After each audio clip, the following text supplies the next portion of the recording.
చాలి. ఏం కూరలతో? చేదు చేదు కూరలతో. మీ పిల్లలు అడుగుతారు నిన్ను, నానా పస్కా గొర్రె పిల్లను వధించావు, మాంసం బాగానే ఉంది, ఆ మాంసం తినమంటే సరిపోయేది కదా, ఈ చేదు కూరలు ఎందుకు నానా? చేదాకులేంటి? చేదుగుండి ఆకులు కొని చెప్పండి. కాకరాకు, వేపాకు,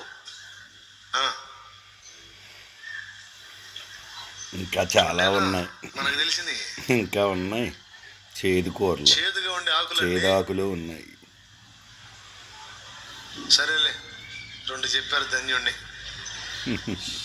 చేదు కూరలతో అంటే ఆ చేదు ఆకులతో తినమన్నాడు. అవును, 24 ఏళ్ళగా నీచు మాంసాలతో తెల్లారిపోతుంది మా క్రైస్తవులకి. చేదు కూరలు ఎక్కడ తింటాం? శుభకార్యాల్లోని, కోటాల్లోని. అంటే అప్పుడు ఐగుప్తులో నువ్వు అనుభవించిన ఆ చేదైన అనుభవాలన్నీ నీ పిల్లలకు చెప్పడానికి అవకాశం ఏర్పడింది నీకన్నాడు.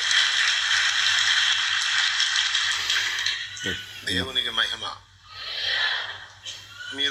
మీలో నూకలన్నం తిన్నోళ్ళు, రేషన్ అన్నం తిన్నోళ్ళు ఈరోజు సమృద్ధిగా కలిగిన వారై ఉంటే మీ పిల్లలు కూడా అప్పుడప్పుడు ఆ ఫుడ్ని కొంచెం పెట్టడానికి ట్రై చేయండి. మీరు గతంలో తిన్నన్నాం, ఎందుకు మాకు అన్నం పెడుతున్నా, మా వల్ల కాదు అని అడిగితే అప్పుడు చెప్పండి, ఇది కూడా దొరకని బాధ నేను అనుభవించిన నాడు నా దేవుడు నా కన్నీటిని చూచి ఇదిగో ఈ మంచి అన్నం పెట్టాడ్రా, ఈ మంచి అన్నం పెట్టాడ్రా. ఇప్పుడు లేదు.